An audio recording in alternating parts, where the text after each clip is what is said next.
Hi guys, it's Chrissy Pixie Princess here, bringing you an update. And I'm kind of irritated at this point. But I do believe that everything happens for a reason, so I'm trying not to let this get to me.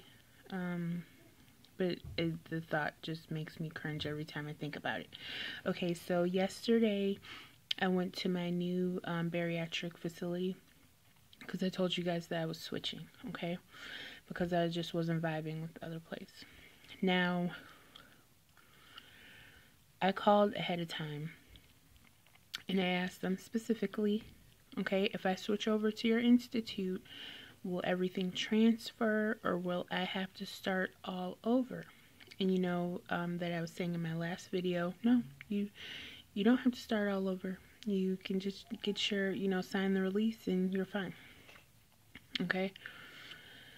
Now, when I was on the phone, I guess I made the mistake because I didn't know this was wrong, but I told her, she had asked me, well, where are you at in the process? So I said, well, I met with the dietitian once, and I met with the surgeon, and that counted as my meeting, the, as my physician appointment, I guess. That's what they checked it off as.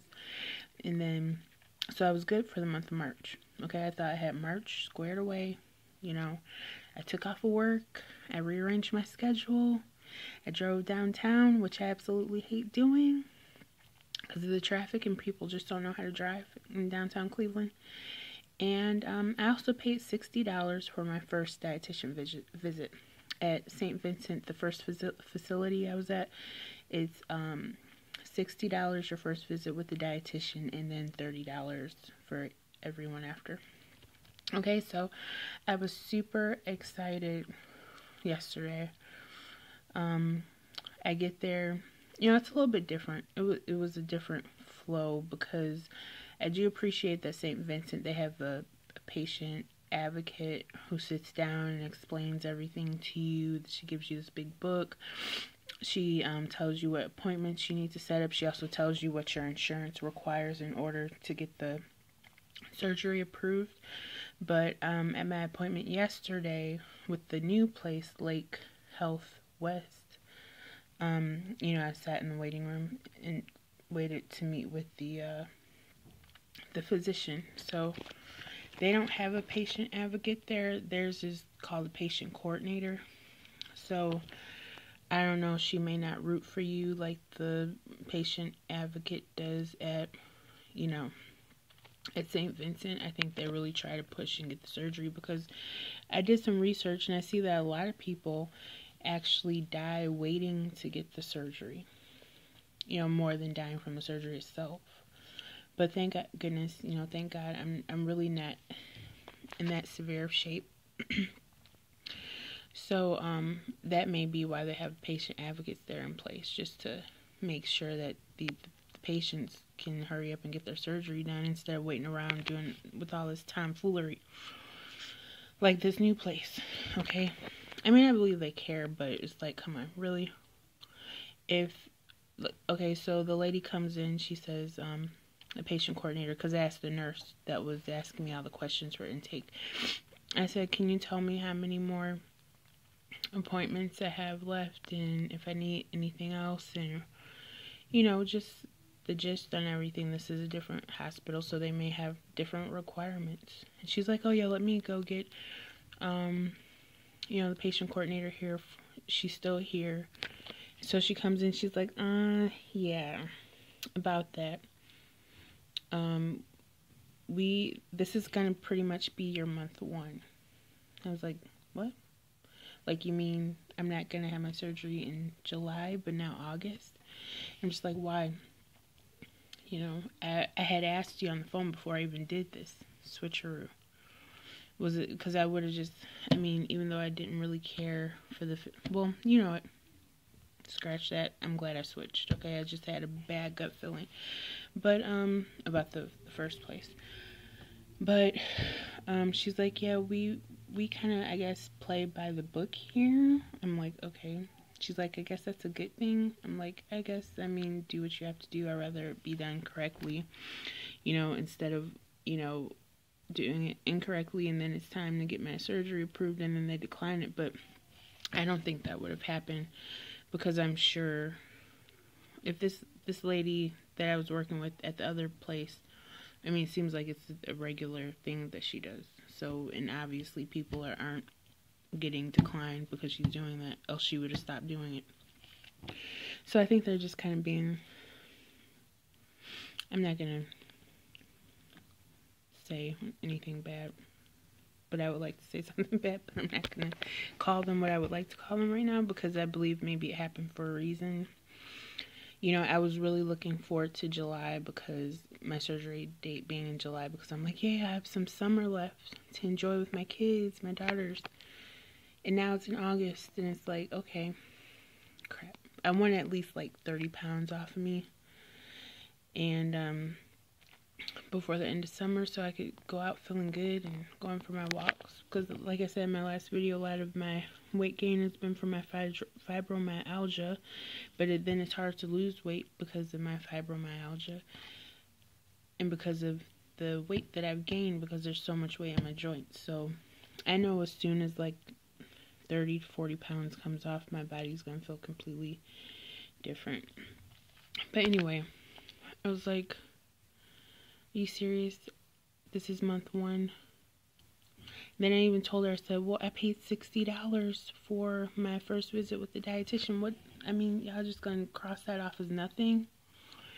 And she tried to say, well, it's a supervised physician supervised diet, which means you have to see the physician and the dietitian. I'm like, well, you know, I mean, I saw the surgeon. I mean, he's a doctor too, right? So what's the big deal? I don't know what the big deal is, because honestly, I'm sorry, my hair itches. I gotta take these crochets up. Honestly, me and the surgeon talked about way more than me and the physician. The physician didn't do anything. She kind of told me stuff I already knew and asked me a few questions and said, oh, you shouldn't be snacking. Okay, I think we all know that. We wouldn't be in this predicament, you know. But I really don't snack anyway, so. And she's like, oh, cut out the sugars. And this is how I know, like, half the time these physicians don't know what they're talking about. Because they push stuff on you that's not even healthy. Like, she was like, well, if you have to drink, because I said, you know, I had gotten sick a few weeks ago. And I was just drinking water. Then I got sick and I couldn't eat. And so I was doing, like, saltine crackers, ginger ale, and water. And so I get hooked to ginger ale pretty easily. So I was drinking ginger ale, like, even after I was sick. I was like, it's not in the house right now, but, you know, I do go from time to time get hooked on ginger ale for a little bit. Because I don't really eat during the day. My problem with all my weight gain is I will skip breakfast, sometimes lunch, and then eat a huge dinner. And we all know why that's happening. We all know why I'm skipping breakfast, right? Because I'm eating this large dinner and going to sleep, and it's not getting digested. So when morning comes, I'm like, still like, oh, I'm not hungry. I just feel like this big pile of food is sitting there. And it's just been a cycle. And that is what has put 70 plus pounds on me in the last 3 years. Well, and my 2 pregnancies. But I gained all my weight when I was pregnant with my first daughter, who's 3.5 now. And I was really in shape. And I used to work out all the time. And I was vegan. Well, I met my husband, the kind of term vegetarian, because he had bad eating habits. But he's one of those people that, you know, he eats whatever he wants. He's 140 pounds, 5'7". Doesn't gain anything. Me, on the other hand, I look at a donut and poof, there's 100 pounds. Okay? I go on a diet and I gain 20 pounds. That's how I'm living right now. So, when I got pregnant with my daughter, I gained 70 pounds with her And I think what happened is I kept telling myself, I'm like, oh, I'm gonna lose it. I mean, once I have the baby, it's not gonna be an issue. I'm gonna lose it. I'll just start taking my diet pills that I took in the past to lose 100 pounds, and I'll be all good to go. And I'll be a mom, so I'm gonna be busy. You know, I'm gonna be working, taking care of my. There's no way this weight's gonna stay on me. Like mentally, I was just had it all wrong. So, as soon as I had her, I started the diet pills. I joined the gym, started eating healthy, and nothing was happening. Like I wasn't losing any weight. I was panicking.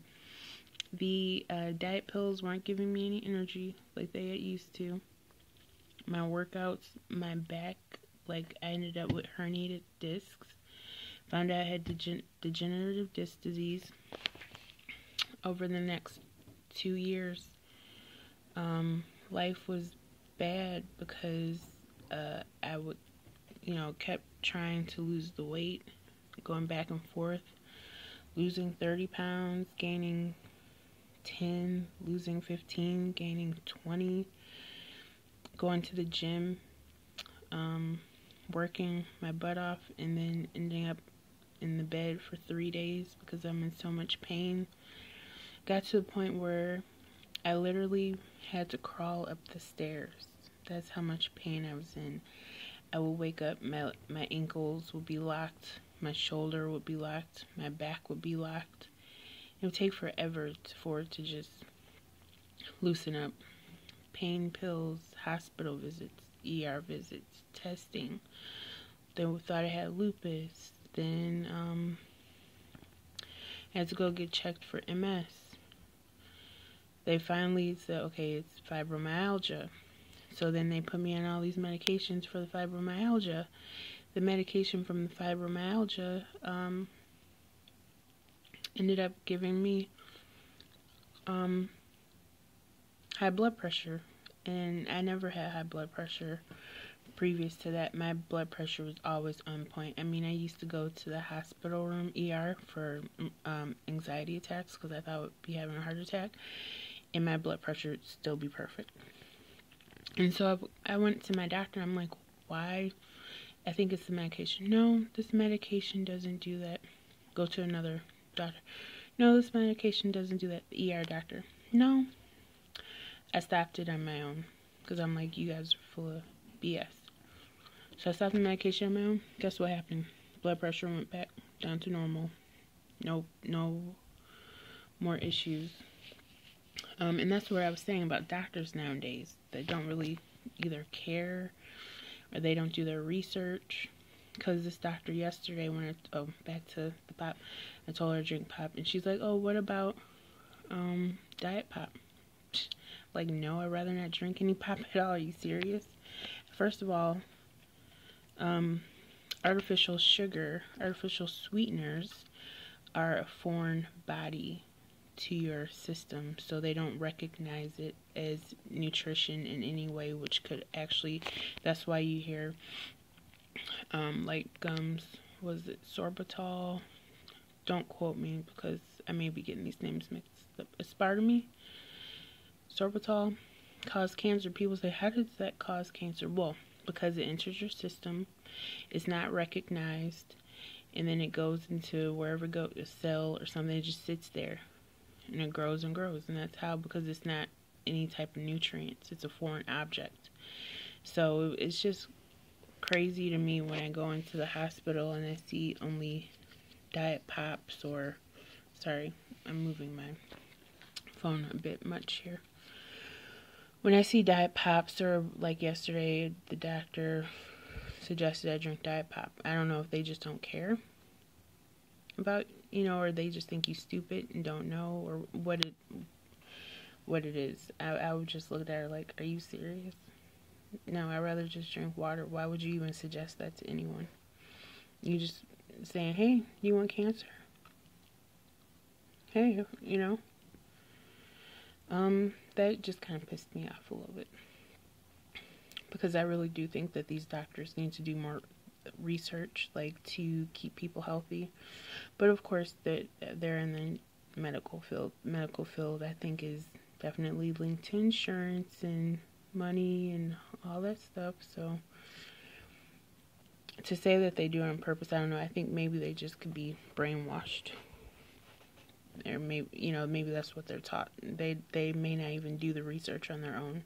They just go by, they go to medical school, or they hear their colleagues, or they hear what the hospital's pushing for without even giving it a second thought.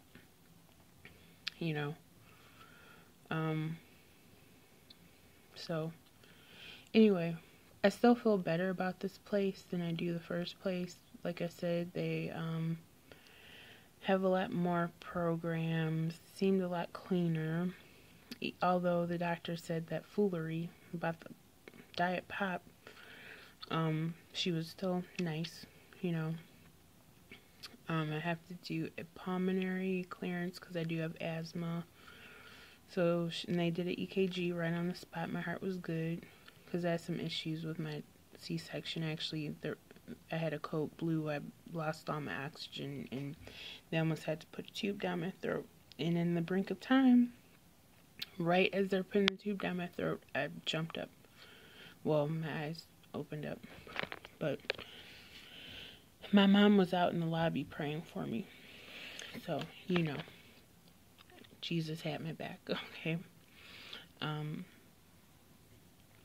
Yeah, it was a crazy month of November. 17 was just one of the craziest months I ever endured, but it was also one of the most beautiful because I delivered my daughter on November 24th of 17, my little Zoe. Anyway, I just got really off topic, but I wanted to let you guys know about my visit yesterday. I guess I'll be waiting to hear what else I have to do, because she didn't really go into depth about what I have to do. She said I probably don't have to do the cardiac. They only do that really, really if you have to. Unlike St. Vincent or the other institute, it was like mandatory. You do pulmonary, cardiology, all that. Here it's like, okay, if you need to, you will, but if there's no need for it, then no. So yesterday it was just the physician, so I haven't met with the new dietitian or the actual surgeon. May 11th will be my appointment where I see everybody, so I'm thinking I may get more information there.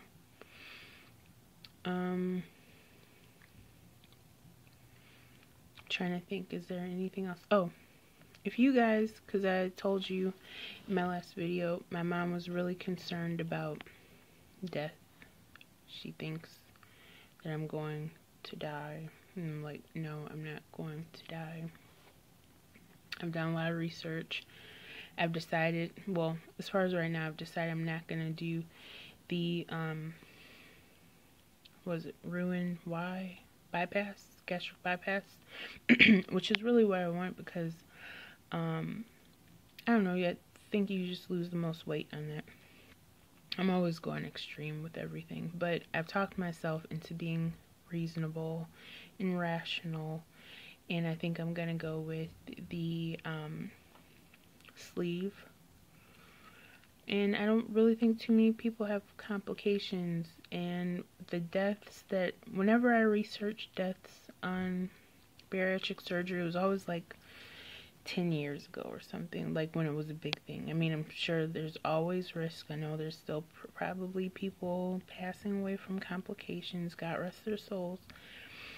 But I think I'm gonna be cool. You know, I'm like, Mom, you teach me to have faith, and what you're doing right now is totally against what you're teaching me. I went into this with a positive attitude. Of course, I'm praying about it. I have a lot of people praying about it for me, but this is just, I mean, I don't want to get diabetes, heart attack, high blood pressure. That's all worse than the surgery itself. Like, I don't understand how people don't understand that. Like, and I've tried on my own for the past 4 years, and it's just not happening. And I don't want to get to 400 pounds. Okay, right now, starting weight. So my weight right now and it's been the same like for the past month. Thank God. I'm at 280. I'm bouncing back between 278 280. Yesterday I was, well, they weighed me yesterday. I was 281. She said they take off 2 pounds for clothes, so that's 279. When I first went to St. Vincent, I was 278, and they didn't take off 2 pounds for clothes. So I think about the same. I'm sure once I take all this hair out too, maybe a little bit lighter. But yeah, and I'm 5'6". So let's go with 5'6", 280. Okay, as of right now, what's today's date? Today's April 14th. My surgery will probably, hopefully, be in August. But I'm still praying, and I need y'all to pray for me, because I still want that July date.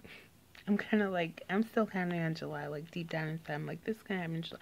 Because whatever, I just think it was a bunch of malarkey. Because really, there was no difference.